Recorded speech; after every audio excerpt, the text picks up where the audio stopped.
Okay, so this is thank you, Roy. I think I need to share my screen, right? Yeah. Let me show you pitch deck for someone who made for the Western, I think Western edition that we did. Yeah. Okay, let me not put it under slideshow because I'd like for you to. Can you see my screen, guys?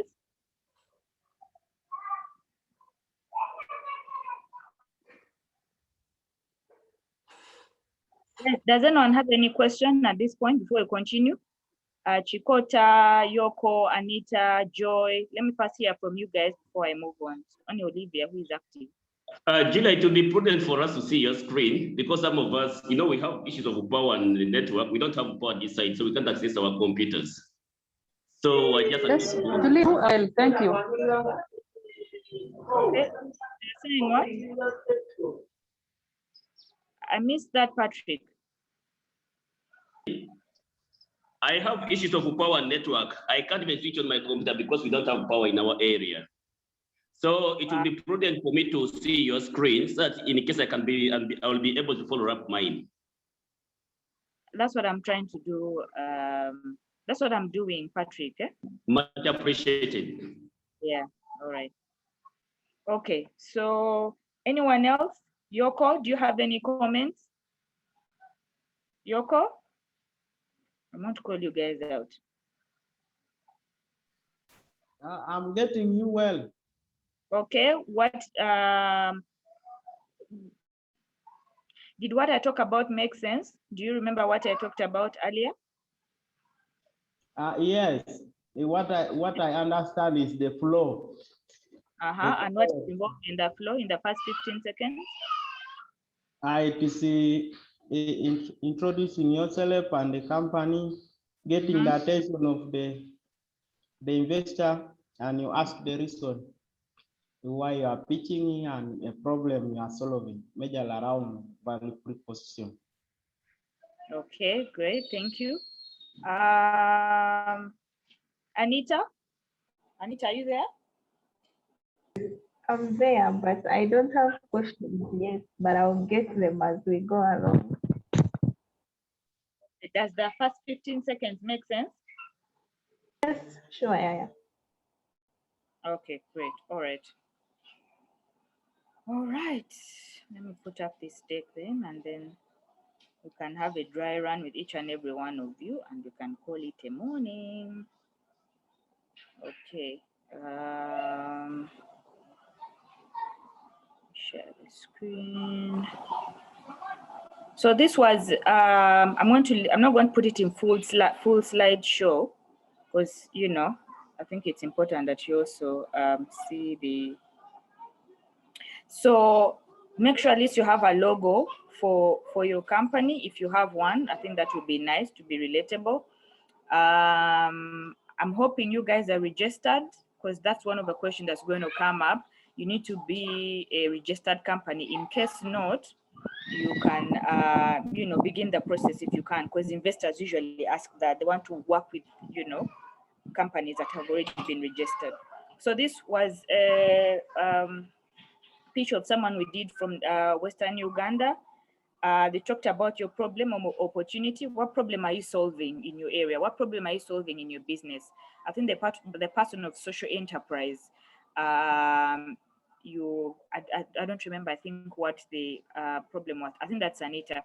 So you start the problem you're solving, 1, 2, 3, just to highlight what your business, what problem you're. Then you get to talk products and services, okay? And I want you to know that structure is so important. Some of us may have like maybe 5 services or 6 services, but just focus on the 2 or 3 are going to take your business to the next level. Usually investors want to look at the low-hanging fruits. What can I invest in here that I know I'm going to get returns in the next 2 to 3 years? Okay, so while you're coming up with your products and services, or whatever service you're offering or product, just please see that it actually is a low-hanging fruit and the investment is very clear. So the investor is like, okay, you know, in 2-3 years, I can actually be able to invest in this business. So if you see here, this person had put tractor hire services and how much it even costs, okay, per hire, because those questions will come up. They'll be like, okay, so how much do you charge? So Olivia, how much do you charge per student online versus physical? Okay. Social enterprise, how much do you charge per training session for these young women who don't have money? Okay, there may be pregnant mothers. How much do you charge, or how are you actually meeting that cost? So whatever you're offering, just see that you put what the product is and, you know, how much you charge, like you see here. Roy calls it the deal. Okay. Then you talk, of course, talk about your here to talk about the market. Roy, I think I'm trying to remember the market here. It has the farmers for equipment hiring, because there's so many farmers in their space who need, you know, plowing and planting and digging. Then under the pastures, there are those people who have cows. Okay, and in the area where they're in, and if you know Western Uganda, people are very big on milk. So someone who has pastures, actually, his pastures are on high demand. Why? Because the kind of pastures he uses help the cows to maybe have more milk, or help them, you know, to become more fertile, things like that. So that's the other market he has. And of course, training and consultancy, where people need to, you know, learn how to better manage their cows, or learn how to better, you know, manage their gardens, things like that, or to even maybe dig better, or so whatever else someone in their, whatever problem they're trying to solve in the Western place, he's able to provide the training and consultancy. That's his market. Okay. Then here he talked about his value proposition. Okay. Value proposition means, how should I put it? Roy, value proposition, it's more of what makes you stand out of the crowd. Why? Okay, what's the value you're bringing to the table? Okay, what is that spot? It's basically what is that unique offer that makes you different. We could be offering the same products, but what makes you a different, what makes your offer different? Is it maybe delivery? Is it quality? Is it price? There could be so many other factors. Yeah. Exactly. Thank you, Roy. Thank you so much. So in this case, for him, he was saying, because of the tractor, there is efficiency, meaning if it's to dig 5 acres using the tractor, he might be done with it maybe in less than a day or two. Okay, but if you're using a hoe, it will take 5 days. Okay, so the investor is like, that makes sense, because if I'm charging 140 per acre for a farmer, and you can be able to do it in a day or two, in a week, this is how much I'm making. In a month, this is how much I'm making, you know? So, yeah, so efficiency and time saving. Then he also talked about improving the farmers' yields, higher quality of their produce through the mechanization, and of course, improved and nutritious pasture for the animals. So this was his value proposition. So as you're going through this, what is your value proposition in the education space, Olivia? What's your value proposition, Anita? Okay, what's your value proposition, Chikota? You're in fishery. There's so many fishermen, and there's also so many challenges that fishermen have been having the past year, I think. Okay, so what's that makes you stand out of the crowd? Okay. Then here, of course, he talked about his solution. Okay, agriculture mechanization, plowing, harrowing, planting, slashing, baling, and also transporting. Because I think this is obvious. Mechanization, you know, will help the farmer yield more faster and maybe then reach his market faster. He's able to meet the demand. Okay, then pastures and also the training and consulting is his solution. Okay, then here I think these others, I don't know if they are necessary, Roy, but he talked about competitive analysis, You have competitors in your area. Olivia, I'm sure there are other international schools in Mbale.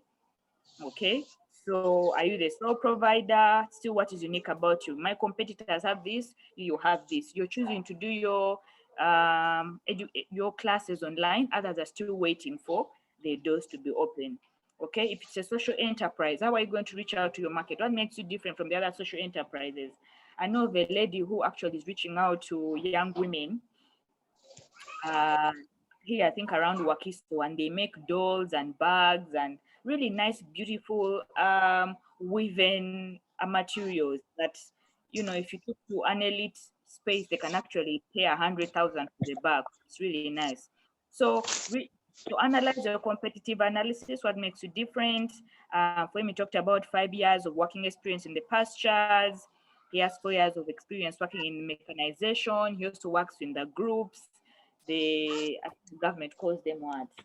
Amigo or something.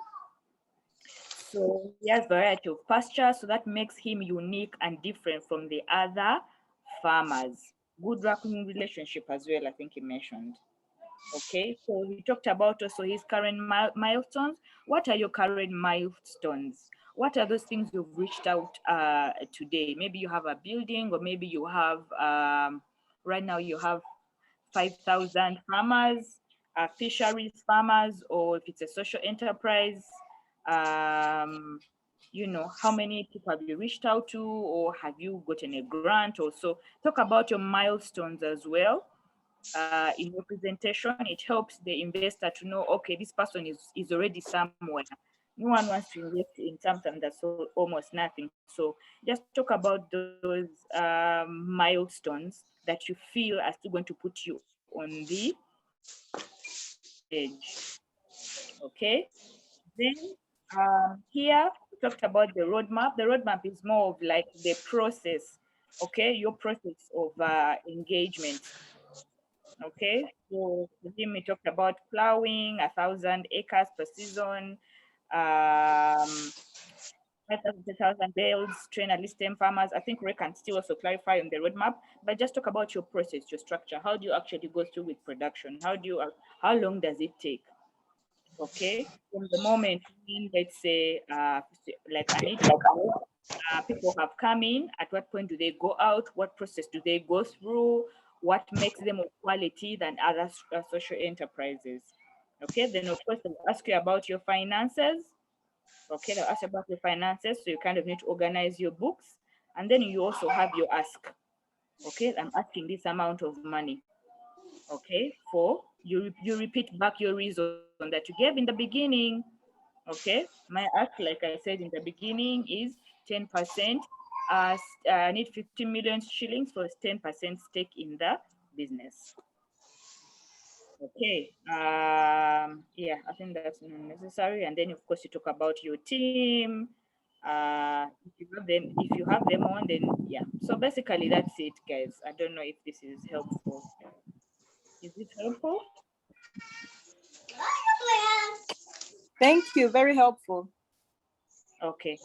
I think maybe just to clarify on the roadmap, Julia, the roadmap shows what looking back, because you showed your traction, what you've achieved.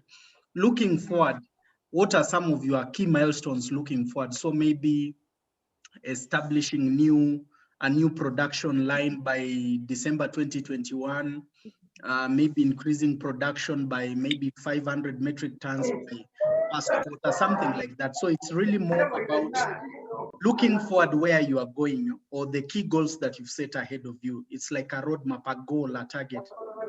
Yeah. Okay. I have a question. Yes, please. I have a question. I'm having difficulty translating the amount of money I want into the percentage, whatever, into percentage shares that you are speaking about. Like you're saying, I'm looking for a 10% equity. How do I translate how much I want into that percentage? Well, that's an example. You can now, like here, when he said, he wants $200,000. But Roy, I think I would like for you to clarify that, because I think even this was, we made an edit on this. So maybe Roy, you can clarify on that. So Joy, you remember we talked about the value, okay? So for example, based on how your business is performing, you will calculate and say, okay, based on the profit, the value of the company is around 100 million. So if you need 200 million, you can say, okay, I need 200 million, but remember the value is 100. So you cannot, it's almost like saying, okay, I'm willing to somebody to buy in and take a bigger stake, but you can as well say, I need 80 million in equity.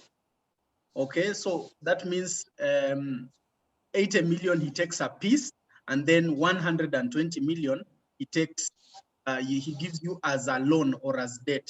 So that is how sometimes entrepreneurs do when they need more than what the value of the company is. And we can easily assess based on how the company is performing now, because most of you are not on technology. On technology, usually it's assessed a bit different, or an e-commerce. We look at the cost of getting a customer vis-a-vis the lifetime value. But if you are doing normal business or typical in terms of maybe agro-processing, education, depending on the model, then it informs the kind of valuation. And I think on general, I just gave you that if you look at profit and then multiply by 5, that is tentatively the value, and we can add the assets in. Is that helpful, Joy? Yes, it is, but I need to follow through with the notes on the market value calculation and all that. Maybe I can first follow through and then ask later again. I think what Joy is asking is very important for all of us, because now for some of us who haven't made profit, what do you calculate with? Roy. Olivia, that's a good question. So first of all, we need to look at what have you achieved now, okay? What is your unit cost per student? You remember when we did unit costs? So we can look at— I do. Okay, so for your case, we can use the income technique. So we can use your projection of the next 3 or 5 years, depending on how you are projecting, if you are projecting 3 or 5 years. And then based on that, we can work backwards and help you on the valuation. For your case, we probably will need just the unit cost and look at the goals, and look at the target in terms of milestones. That will help us in the process. Thank you. Okay.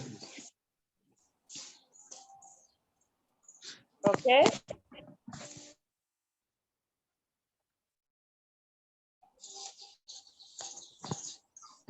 Julia, I have a question. Yes. I would like to understand what exactly I would put in the roadmap, especially for a social enterprise. Okay. Roy, let me first put up this slide so that you can. Roy, so maybe let me first understand. So what does your social enterprise do? What do you do specifically? We specifically have 3 services. We have a social entrepreneurship forum where we recruit in members who are in business.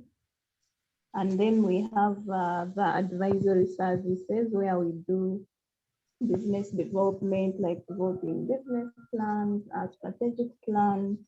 And then the third one is the social investment fund, where the people we recruit into the social entrepreneurship forum are able to receive funding from you. Okay. Roy, I think you can also come in here and support, but I think roadmap, I think is highlighting where are you going, okay? like maybe the entrepreneurs you have right now, how many are you looking at having maybe in the next year? Okay. If you're doing BDS, how many trainings do we intend to have?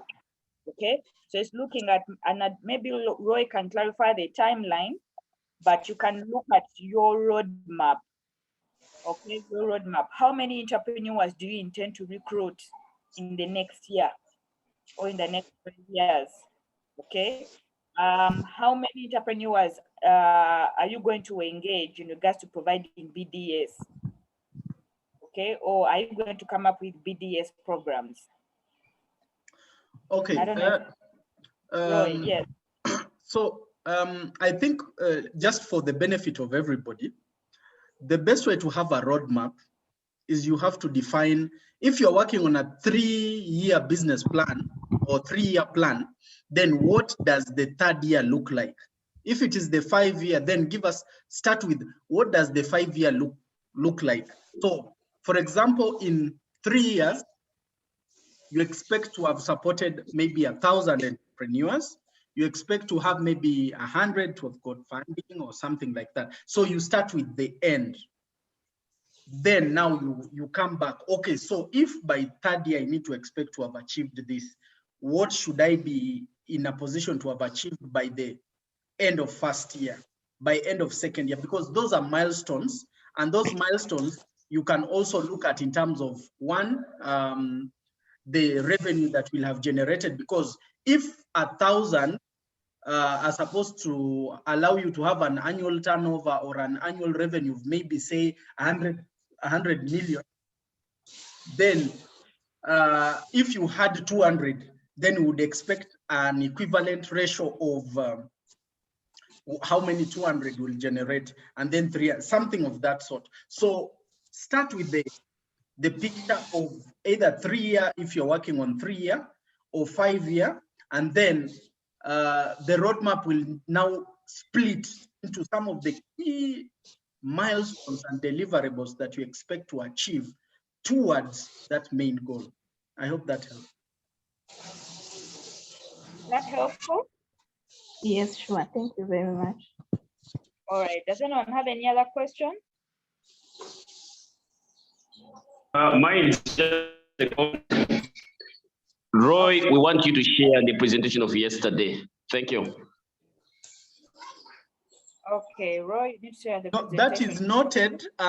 We got the, I'll share the links this afternoon. I actually wanted to do that this morning as this session was going on, but I noticed that when we record, I cannot do any other thing. So I just have to leave the screen on.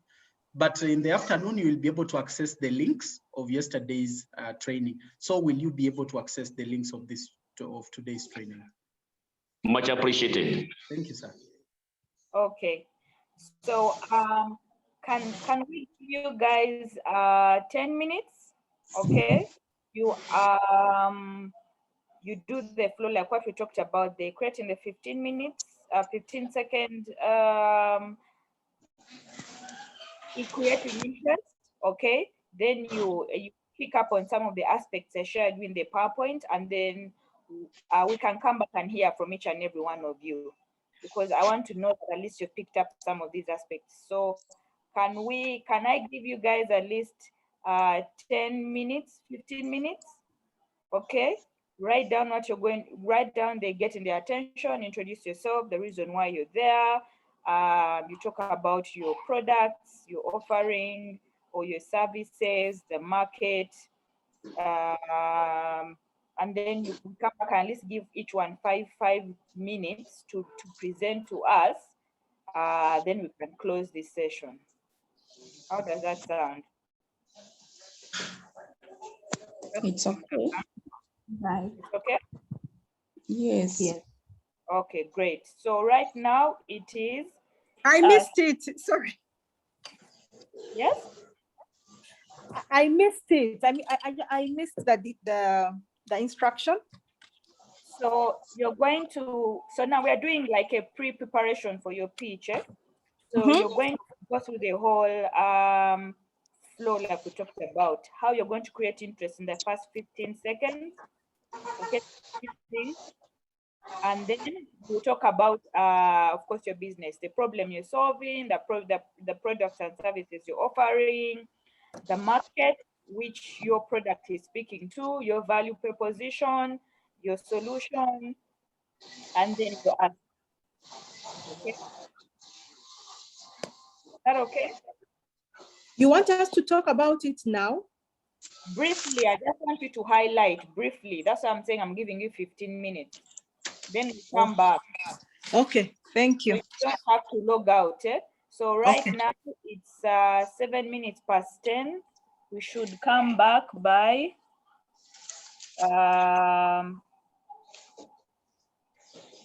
we can come back by let's come back at 15 past. I can give you the extra 3 minutes. Let's come back at 15 past 10. So don't log off. I'm going to be here. Okay? I'm going to be here. So we're going to be here, Roy and I. So maybe Roy, you can still pause the recording, but I'm going to be here so that when we come back, we just do briefly. You don't have to go into detail, just high level to know at least the flow is happening, because I don't want people to, be all over the place when they're pitching. Come back at 10:15, and then we hear from you guys, then you can close the session. Okay. Bye. Let me start with music even.